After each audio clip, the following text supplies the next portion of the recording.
Hello, I'm Byron Lyles with the Bonita Springs Historical Society.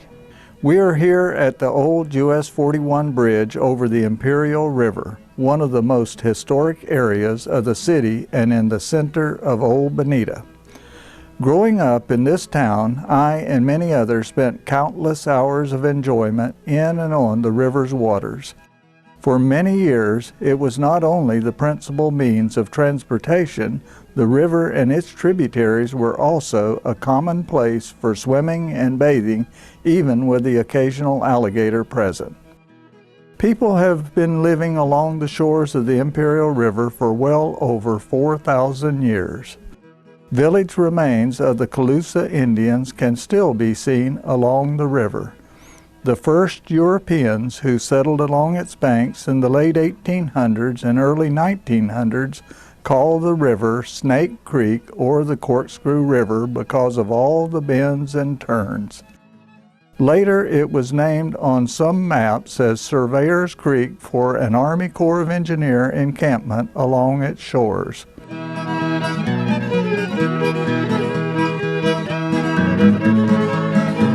The Surveyor's Work Camp also gave the area its name of Survey.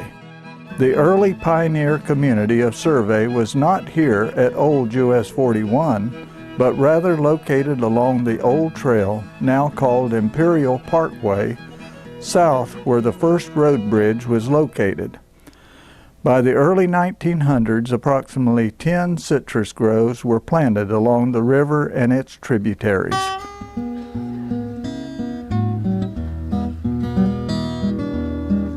The climate and soil characteristics were ideal for high-quality citrus, and the abundance of fish in the bays provided a fine fertilizer.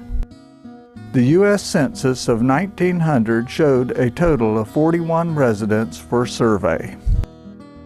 The river's name was changed in the early 1900s to the Imperial River, along with the community's name changed to Bonita Springs to enhance real estate sales.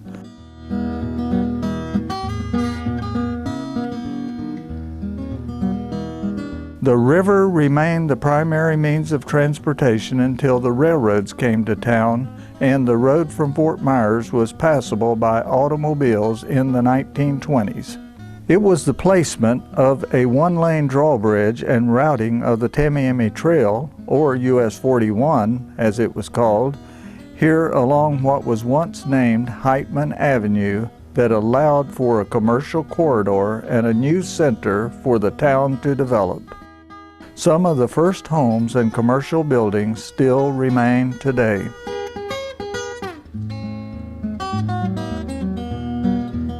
Although the bust of the late 1920s and the Great Depression slowed the city's growth, tin can tourists and seasonal visitors continued to frequent the local fish camps and hunting lodges.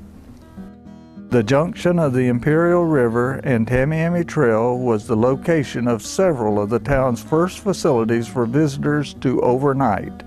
At the northeast intersection of the Tamiami Trail and river, one of the first hotels was built called the Eagle or Buckhorn Hotel. Opposite, on the south side of the river, was the popular Doc Baird's restaurant and campground. Many came even from Fort Myers to enjoy the live music and dancing on the weekends. Some may remember the building when it was later Murphy's Bar.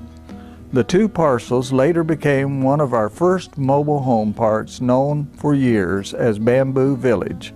Currently owned by the city of Bonita Springs, the towering trees of the riverfront property still remain testament of the history.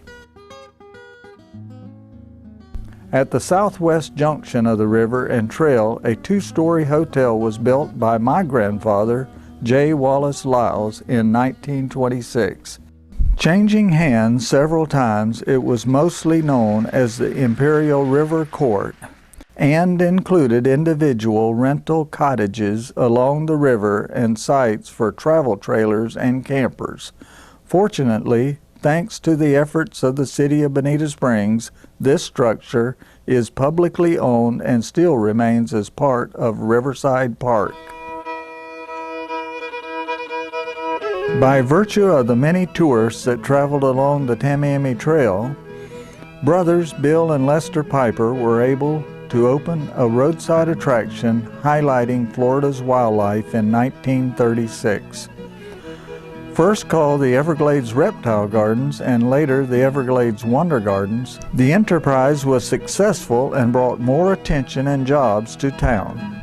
The original gift shop and museum to the zoo, housed in a wood frame building, still stands. The facility has stayed in the family, currently owned by Lester's grandson, David Piper Jr. As a roadside tourist attraction featuring local and exotic animals, national marketing by the Piper brothers helped put Bonita Springs on the map. The gardens continue to feature the rapidly disappearing wildlife of South Florida. Tourist attractions such as this were common throughout Florida in the 1930s and 1940s. However, the advent of the interstate highway system in the 1950s, along with the large theme parks of the 1960s, caused a decline in local roadside attractions.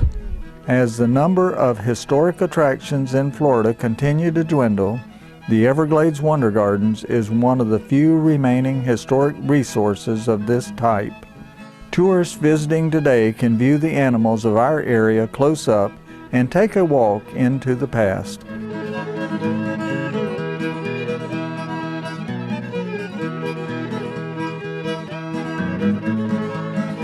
The Imperial River still helps define us as a city today, and it is a major tributary contributing to the health of the Estero Bay estuary. Boats, manatees, mullet, and even a few alligators still ply its waters. You can no longer pitch a tent along the shore, but you can still fish from them. The Historical Society welcomes all to learn more about our city's history and get involved in helping to preserve its past. I'm Byron Lyles, and I thank you.